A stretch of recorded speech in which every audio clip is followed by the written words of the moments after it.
ऋषि दयानंद की सबसे बड़ी विशेषता, जो पूरा सनातन जगत इस बात को मानता है, और आज तो सभी लोग जो है ना छुप छुप करके कहने लग गए। भाई कोई ऋषि दयानंद का टैग लगा करके ना कहे कि ये बात स्वामी दयानंद ने कही, लोग अपने नाम से आज कह रहे हैं। मैं रामभद्राचार्य जी को सुन रहा था तो वो भी कह रहे थे कि हमारे धर्मशास्त्रों में, रामायण में बहुत बड़े पैमाने पर मिलावट हो गई, महाभारत में भी मिलावट हो गई। रामभद्राचार्य आज इस बात को एक्सेप्ट कर रहे हैं, बड़े बड़े धर्मगुरु श्री श्री रविशंकर एक्सेप्ट कर रहे हैं कि शास्त्रों में मिलावट हुई है।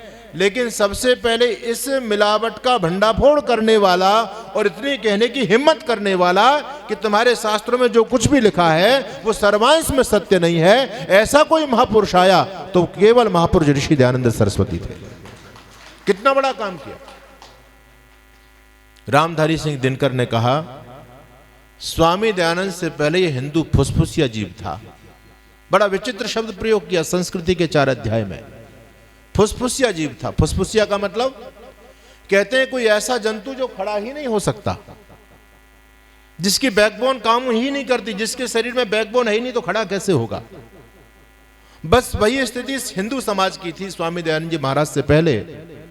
कोई भी विधर्मी, कोई विदेशी हमारे धर्म पर, हमारी संस्कृति पर, हमारे महापुरुषों पर जब आक्षेप करता था, प्रश्न करता था, तो हम शर्म से गर्दन नीचे झुका लिया करते थे, उसकी आंखों में आंख डाल करके जवाब नहीं दे पाते थे और केवल ही करके दांत फाड़ते रह जाते थे। ऋषि दयानंद जी महाराज ने आकर के हमारी रीढ़ की हड्डी को वो मजबूती दी है। एक दौर सनातन धर्म के लोगों ने वो भी देखा, जब विधर्मी हमसे प्रश्न करते थे हमारी गर्दन नीचे झुक जाती थी, हम मैदान छोड़ करके भागते थे, हमारे पास कोई उत्तर नहीं हुआ करता था। लेकिन स्वामी दयानंद जी महाराज के बाद में इतना बड़ा चेंजिंग इस सनातन धर्म के अंदर आया है कि आज हम प्रश्न करते हैं और विधर्मी मैदान छोड़ करके भागता है। नक्कारा धर्म का बजता है, आए जिसका जी चाहे, चैलेंज के साथ में आज हम बोल रहे हैं। ये किसका बल है, किसका प्रताप है? और केवल हमारे समाज के लोग ही नहीं है, जो भी सनातन धर्म की सेवा कर रहे हैं, यानी जो भी हिंदुत्व की लड़ाई लड़ रहे हैं, सबके यदि पीछे कोई खड़ा हुआ महापुरुष है जिससे उनको संबल प्राप्त हो रहा है, तो वो महापुरुष केवल और केवल ऋषि दयानंद सरस्वती हैं। यति नरसिंहानंद जी का नाम आप सभी जानते हैं, बहुत, जिन पर 500 करोड़ का फतवा जारी है। पता है आपको? 500 करोड़ का, सर तन से जुदा कर दो, 58 देशों ने मिलकर के 500 करोड़ का फतवा जारी किया। कई बार आतंकवादी आ चुके मारने के लिए, योगी जी ने अच्छी सिक्योरिटी उनको दी हुई है तो वो बचे हुए हैं, नहीं अब तक उनका काम तमाम हो गया होता। मेरी यति नरसिंहानंद जी से बहुत अच्छी मित्रता है, बातचीत होती रहती है। तो मैंने कहा, स्वामी जी महाराज आप जो है इस मिशन में लगे हुए हैं और ये विधर्मी आपको खत्म करने में लगे हुए हैं, फिर भी आप डरते नहीं है, बिल्कुल इतना निर्भीक होकर के बोलते हैं। ये निर्भीकता, धर्म के लिए समर्पण, ये जो है ना हिंदुत्व को बचाने का और विधर्मियों की दुनिया में खलबली जो आपने मचा दी है, ये जज्बा आपको कहां से प्राप्त हुआ? तो स्वामी जी महाराज कहते हैं, स्वामी जी आप केवल अपने आप को ही स्वामी दयानंद का शिष्य मत समझो, मैं भी ऋषि दयानंद का शिष्य हूं, और जितना सम्मान मैं आदि गुरु शंकराचार्य को देता हूं, उतना ही सम्मान ऋषि दयानंद को देता हूं। और कहते हैं मैंने धर्म के लिए लड़ने की लड़ाई की जो प्रेरणा प्राप्त की है वो केवल ऋषि दयानंद जी महाराज से प्राप्त की है। और मैंने तो केवल सत्यार्थ प्रकाश के 14वें सुमोल्लास को पढ़ करके उसी को बोलना शुरू कर दिया, उस पर काम करना शुरू कर दिया। जिहादियों की दुनिया में खलबली मचा दी मैंने सत्यार्थ प्रकाश को पढ़ करके। अभी तो स्वामी जी 13 सुमोल्लास पढ़े हुए हैं, अरे इनको पढ़ करके इन पर काम करने की जरूरत है। मैंने केवल 14वें सुमोल्लास पर काम किया है और जिहादियों की दुनिया में खलबली मच चुकी है। कितना बड़ा काम ऋषि दयानंद जी महाराज ने किया। वो कहते हैं, क्या स्वामी दयानंद जी महाराज से पहले किसी व्यक्ति ने कुरान पर 2 शब्द लिखने की हिम्मत की थी? क्या बताओ? एक पुस्तक ढूंढ करके ले आओ। अरे लोग डरे बैठे थे, भाई कृष्ण तेरी गीता जलानी पड़ेगी, कोई जवाब नहीं दे पा रहा था। आर्य समाज ने जवाब दिया। और कुरान पर लिखने की बात तो भूल जाओ, उसके बारे में सोचना भी लोग नहीं चाहते थे कि भैया कुछ करेंगे तो मार दिए जाएंगे। सबसे पहले हिम्मत की ऋषि दयानंद जी महाराज ने और उस कुरान की बखिया उधेड़ करके रख दी स्वामी जी ने। तो आज जो भी मशाला हमारे सनातन धर्म के लोग जो विधर्मियों की नाक में जो नकेल डाली हुई है ना, जिससे मुल्ला मौलवी बौखलाए हुए हैं, उनको खतरा है तो केवल एक संगठन से, आर्य समाज से इस बात को खुल करके बोल रहे हैं कि आर्य समाज का कुछ इंतजाम हमको करना होगा, क्योंकि इनके जो प्रचारक हैं वो इतना बेबाक से बोल रहे हैं हमारे मोहम्मद को लेकर के, जीवन को लेकर के और हदीस को लेकर के, कुरान को लेकर के। हम लोगों के पास में उनके तर्कों का कोई जवाब नहीं है। इस्लाम जगत को यदि भारत में पैर जमाने हैं और इन हिंदुओं को कन्वर्ट करना है तो सबसे पहले आर्य समाज का जवाब हमको खोजना पड़ेगा, आर्य समाज का सामना हमको करना पड़ेगा, तब जाकर के हिंदुओं को कन्वर्ट कर पाएंगे। ये मैं नहीं कह रहे, मुल्ला मौलवी कह रहे हैं आज के समय में। तो जो भी हमारे सनातन धर्म के लोग हैं वो आज सनातन धर्म की सेवा कर पा रहे हैं तो केवल ऋषि दयानंद जी महाराज की कृपा से कर पा रहे हैं। श्री सुरेश चौहान के आप सभी जानते हैं, सुदर्शन न्यूज चैनल के मालिक और बड़े देश के बड़े वरिष्ठ पत्रकार हैं, राष्ट्रभक्त पत्रकार हैं। वो कह रहे थे स्वामी जी, हम लोगों के भरी सभा में इस बात को कह रहे थे, हम सनातनी लोगों के पास में यदि आज कोई सबसे तार्किक पुस्तक है जिसके चलते हम अपने धर्म की स्थापना समाज में कर सकते हैं, लोगों को समझा सकते हैं और विधर्मियों का जवाब दे सकते हैं, तो हमारे पास में सबसे तार्किक कोई पुस्तक है तो केवल सत्यार्थ प्रकाश है। मैंने अपने जीवन में अभी 36,000 के सत्यार्थ प्रकाश में बांट चुका हूं और दिल्ली से फिर मैं 25,000 का सत्यार्थ प्रकाश लेकर के आया हूं, लोगों को वितरित करता हूं। चाहे आपके उत्तर प्रदेश के यशस्वी मुख्यमंत्री आदरणीय योगी जी हों, वो भी अपने थैले में सत्यार्थ प्रकाश रखते हैं और उन्होंने खुलेआम इस बात को स्वीकार किया कि मेरे पे लोग जो आरोप लगाते हैं कि तुम योगी जी कैसे लोगों का धर्मांतरण करा देते हैं, कहते हैं मैं कुछ नहीं करता, मैं तो एक आर्य समाज का ग्रंथ है एटम बम सत्यार्थ प्रकाश, उसको लोगों को पढ़ने के लिए देता हूं, लोग उस पुस्तक को पढ़ करके अपने आप बदल जाते हैं, मैं बदलने वाला कौन होता हूं। कितना बड़ा जादू आर्य समाज ने किया। आप लोगों ने पंडित देव प्रकाश जी का नाम सुना है, जो विद्वान लोग हैं वो जानते होंगे, हमारे सेठी जी जानते हैं, बड़े स्वाध्यायशील हैं। पंडित देव प्रकाश मुसलमान परिवार में पैदा हुए, उनकी तो रीति रिवाज अलग ही होती है, संस्कृति सब कुछ उनका अलग है, खान पान अलग है। अब एक दिन वो अपनी बहन के यहां जाते हैं, मुस्लिम परिवार है, पूरी तरह से कट्टर मुसलमान है, अपने बहन के यहाँ गए तो भाई के आने पर बहन को अत्यंत प्रसन्नता होती है, यह आप बहुत अच्छी तरह से जानते हैं। जब भैया आया तो बहन क्या खिलाए उसको, तो बहन ने सोची कि अब उनके लिए तो मांस बहुत बड़ी चीज है, वही सबसे फेवरेट डिश होती है उन लोगों की। तो बहन ने सोचा कि मांस तो हम खिलाते ही हैं, लेकिन भाई को मैं जिंदा जंतु का मांस खिलाऊंगी। तो बाजार से मछली लेकर के आई और मछली को ऐसे, वो जीवित मछली थी, उसको ऐसे छील रही थी जैसे गाजर मूली को छीलते हैं, जिंदा मछली को छील रही है। अब जो पंडित देव प्रकाश, उनका नाम मेरे से विस्मृत हो रहा है, उनका मुसलमान नाम था, तो उन्होंने अपनी बहन से कहा, बहन तेरे अंदर थोड़ा भी रहम नहीं है, ये तू क्या कर रही है? बोली अरे तू काफिर हो गया है, कैसी बात करता, रहम रहम की क्या होता रहम? अरे खाने पीने की चीज है, बढ़िया तेरे लिए बढ़िया डिश बनाऊंगी आज मैं। उसने कहा तुझे डिश बनानी है, मैं डिश बनाने से मना नहीं कर रहा, लेकिन ये जिंदा तड़फ रही है, तू इसको ऐसे छील रही है, अरे इसको पहले मार दे, मर जाने दे, फिर छील लेना इसको। तो उसकी बहन कहती तू क्या काफिरों जैसी बात करता है? अरे तूने कहीं नूरे हकीकत तो नहीं पढ़ ली? नूरे हकीकत शब्द बोला उसने। उसने कहा ये नूरे हकीकत क्या है? कहती काफिरों में जमात है आर्य समाज, और आर्य समाज के संस्थापक थे स्वामी दयानंद सरस्वती, उनका सबसे प्रसिद्ध ग्रंथ है नूरे हकीकत यानी सत्यार्थ प्रकाश। उर्दू में उसको नूरे हकीकत बोलते हैं, इंग्लिश में लाइट ऑफ ट्रुथ बोलते हैं, और हिंदी में तो सत्यार्थ प्रकाश आप सभी जानते हैं। तो उसने कहा तूने नूरे हकीकत पढ़ ली क्या? उसने कहा मैंने तो नाम ही पहली बार सुना नूरे हकीकत का।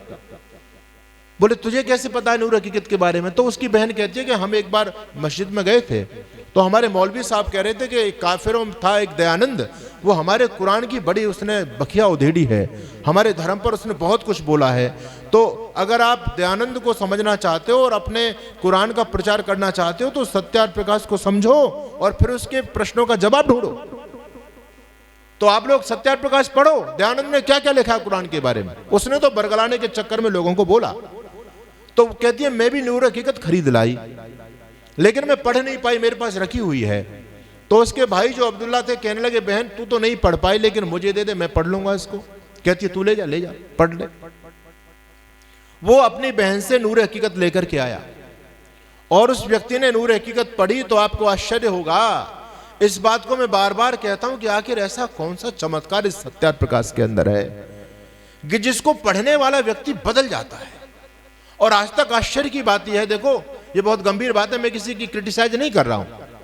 रामायण पढ़ने वाले हमने कन्वर्ट होते देखे, गीता पढ़ने वाले हमने मुसलमान और ईसाई बनते देखे, रामचरितमानस का, हनुमान चालीसा का रोज पाठ करने वाले हमने विधर्मी बनते देखे। लेकिन दुनिया में आपको एक एग्जाम्पल ऐसा नहीं मिलेगा कि सत्यार्थ प्रकाश पढ़ने वाला व्यक्ति कोई मुसलमान या ईसाई बन गया हो। और बल्कि सत्यार्थ प्रकाश जिस व्यक्ति ने, मुसलमान ने पढ़ लिया तो वो मुसलमान हिंदू बन जाएगा, ये बात पक्की है। ऐसे तमाम उदाहरण हैं, तमाम उदाहरण हैं। एक बार मुसलमान लोगों ने सत्यार्थ प्रकाश पर मुकदमा कर दिया, मुकदमा किया गया और जज भी मुसलमान था। उन्होंने सोचा कि अब तो फैसला हमारे पक्ष में आएगा भाई, जज भी मुसलमान और वकील भी मुसलमान और वो भी जो है ना पैरवी करने वाले लोग भी मुसलमान। तब सत्यार्थ प्रकाश पर जब मुकदमा किया गया, उसके कुरान की आयतों को लेकर के, 14वें समुल्लास को लेकर के, और जज ने जब निर्णय देना था जज को, तो उसने बहुत डीपली इसका अध्ययन किया। लेकिन वो संकुचित विचारधारा का व्यक्ति नहीं था, बड़ा बुद्धिमान था। और ये मुसलमान लोगों ने सोचा कि जज हमारे फेवर में निर्णय करेंगे, लेकिन उस सत्यार्थ प्रकाश को पढ़कर के जज बदल गया। आश्चर्य की बात यह है। और उसने मुसलमानों के खिलाफ निर्णय दिया, यानी सत्य निर्णय उसने किया। और वो जज बाद में आर्य समाज को ज्वाइन करता है, वो सनातनी बना। ऐसे एक नहीं अनेक उदाहरण आपको मिलेंगे। तो पंडित देव प्रकाश अपनी बहन से नूर हकीकत लेकर के आए। उस पुस्तक को पढ़ने के बाद में पंडित देव प्रकाश ने घर वापसी की और फिर उन्होंने एक पुस्तक लिखी, मंदिरों की लूट। मंदिरों की लूट पुस्तक बहुत गजब की पुस्तक है। सनातन धर्म के अंदर जो पाखंड था, इस पाखंड ने सनातन धर्म का कितना ज्यादा बेड़ा गर्क किया है। ये मंदिर हमारे पतन के कितने बड़े कारण बने, सब कुछ पंडित देव प्रकाश जी ने लिखा है। लेकिन कोई ये ना समझ ले कि वो एक मुसलमान था और उसने शुद्ध हुआ, आर्य समाजी बना, तो उसने केवल मंदिरों पर प्रहार बोल दिया। उसने अपने पहले घर की गंदगी को भी साफ किया और उन्होंने पुस्तक लिखी, कुरान परिचय। काफी मोटी पुस्तक है, इतनी बड़ी बड़ी मोटी पुस्तकें कुरान परिचय कई भागों में मिलती है आपको। आप पढ़िए, कुरान की बखिया उधेड़ करके रख दी उस व्यक्ति ने। और हमारे सनातन धर्म के अंदर भी जो गंदगी थी उसको भी दूर करने का काम किया। ये नूरे हकीकत जो एक बार व्यक्ति पढ़ ले, उसके जीवन का परिवर्तन हो जाता है। तो ये सत्यार्थ प्रकाश में वो जादू है, जिस व्यक्ति ने पढ़ लिया उसका जीवन की धारा बदल गई। तो महानुभावों, आज भी जो भी लोग काम कर रहे हैं, चाहे वो कमलेश तिवारी हो, चाहे कोई भी सनातन धर्म का व्यक्ति हो। अभी हमारा अंतर्राष्ट्रीय आर्य महासम्मेलन जो है ना टंकारा के अंदर हुआ, महर्षि दयानंद जी महाराज के 200वें जन्मोत्सव के उपलक्ष्य में, उसमें बहुत सारे पौराणिक विद्वान भी आए थे। बड़े बड़े जो समाज में बड़े प्रतिष्ठित लोग हैं, उन्होंने इस बात को स्वीकार किया खुद। स्वामी चिदानंद जी महाराज जो गीता आश्रम के महंत हैं, ऋषिकेश के बहुत बड़े संत हैं, वो इस बात को कहते हैं कि मेरे पिताजी आर्य समाजी थे, हम नियमित रूप से आर्य समाज के यज्ञ में जाया करते थे। बोले हम तो, हमारी परंपरा तो आर्य समाज से निकली है। और आज भी यदि हम अपने सनातन धर्म को बचाना चाहते हैं, सबसे लॉजिक ज्ञान यदि अपने बच्चों को तार्किक ज्ञान देना चाहते हैं, तो आपके पास में केवल आर्य समाज का विकल्प है, दूसरा कोई विकल्प नहीं है। ये इस बात को सभी लोग स्वीकार कर रहे हैं। तो रामधारी सिंह दिनकर ने कहा कि स्वामी दयानंद से पहले हिंदू फुसफुसिया जीव था। अच्छा, कितना बड़ा अनर्थ इस हिंदू जाति को देखना पड़ा। हमारे मिलावट, इन विधर्मी लोगों ने शास्त्रों में मिलावट की, और मिलावट का एक ही उद्देश्य था कि इस हिंदू जाति को समाप्त किया जाए। इनके बच्चों को इनके महापुरुषों से, इनके धर्म ग्रंथों से, इनके दिमाग में नफरत पैदा हो जाए। ऐसी गंदी गंदी बातें, मनगढ़ंत बातें, बेहूदी बातें आपके सारे शास्त्रों में डाली गई। स्वामी दयानंद जी महाराज की जीवन की घटना, एक व्यक्ति स्वामी जी के चरण में आया और स्वामी जी से मिलकर के वो व्यक्ति रोने लगता है। पंडित नीलकंठ, जो संस्कृत का बड़ा दिग्गज विद्वान, पंडित नीलकंठ ने स्वामी जी को प्रणाम किया। अक्षर क्षेम जब पूछा गया तो वो रोने लगे। स्वामी जी ने कहा कि पंडित जी क्या बात है, क्यों रो रहे हैं आप? तो कहते हैं, पंडित जी कहते हैं, स्वामी जी महाराज मेरी बड़ी दुर्गति हो गई। स्वामी जी ने कहा, कैसी दुर्गति हो गई आपकी? तो कहते हैं, स्वामी जी मैं क्या बताऊं, सौभाग्य से मेरा भारत भूमि में जन्म हुआ, ब्राह्मण कुल में मेरा जन्म हुआ, और फिर भी मेरा सौभाग्य और ज्यादा बढ़ गया कि मैं संस्कृत विद्या मैंने पढ़ी, मैं संस्कृति का प्रचारक बना, मैं बड़ी बड़ी कथाएं किया करता था। लेकिन एक दिन मेरे पंडाल के अंदर एक पादरी आया और पादरी ने आकर के मेरे से कहा, पंडित नीलकंठ, हम आपसे आपके धर्म को लेकर के कुछ क्वेश्चन करना चाहते हैं, प्रश्न करना चाहते हैं, क्या आप हमारे प्रश्नों का जवाब दे पाएंगे? और यदि आपने मेरे प्रश्नों का जवाब दे दिया तो आज ही मैं अपनी क्रिश्चियनिटी को छोड़ करके सनातन धर्म को ज्वाइन कर लूंगा। और यदि आप मेरे प्रश्नों का जवाब नहीं दे पाए तो आपको यह शर्त मंजूर करनी पड़ेगी कि आपको भी अपना सनातन धर्म छोड़ करके ईसाईयत को स्वीकार करना पड़ेगा। बोलो मंजूर है? अब इतनी बड़ी पब्लिक बैठी हुई हो और ये जब इतनी बड़ी चुनौती दे दी जाए तो व्यक्ति तो चुनौती को स्वीकार करेगा, स्वाभाविक सी बात है। पंडित नीलकंठ ने कहा ठीक है फादर, मुझे मंजूर है, आप पूछिए क्या पूछना चाहते हैं। शर्त लग गई। पहला वो दौर था जब ये शर्त पहले लगाई जाती थी, यदि हार गए तो आपको हमारे मत को स्वीकार करना पड़ेगा। कहा पूछो क्या पूछना चाहते हैं। तो वो मौलवी साहब, वो फादर कहने लगे मैं आपसे कोई बहुत बड़ी चीज नहीं पूछना चाहता, मैं कुछ प्रश्न आपसे करूंगा, आप हाँ और ना में केवल प्रश्नों का उत्तर दे देना। बोले ठीक है देंगे, पूछो क्या पूछना चाहते हो। सुनो क्या कह रहा है वो व्यक्ति। कहता है कृष्ण ने अपनी मामी राधा के साथ में दुराचार किया, दासी कुब्जा के साथ में किया। आप तो मामी मानते हो ना कृष्ण जी की मामी कौन? राधा मानते हो ना। कृष्ण ने अपनी मामी राधा के साथ में दुराचार किया, दासी कुब्जा के साथ में किया, अनेक लड़कियों के साथ में उन्होंने लीलाएं की। ये कौन कह रहा है? ये पादरी कह रहा है। ब्रह्मा जी ने अपनी दोनों पुत्रियों के साथ में दुराचार किया। कहां लिखा हुआ है जी? आपके धर्म ग्रंथों में लिखा है? नहीं, जिनको धर्म ग्रंथ मान करके बैठे उसमें सब कुछ लिखा हुआ है ये। और कहते हैं गौतम ऋषि की पत्नी अहल्या के साथ में इंद्र ने व्यभिचार किया।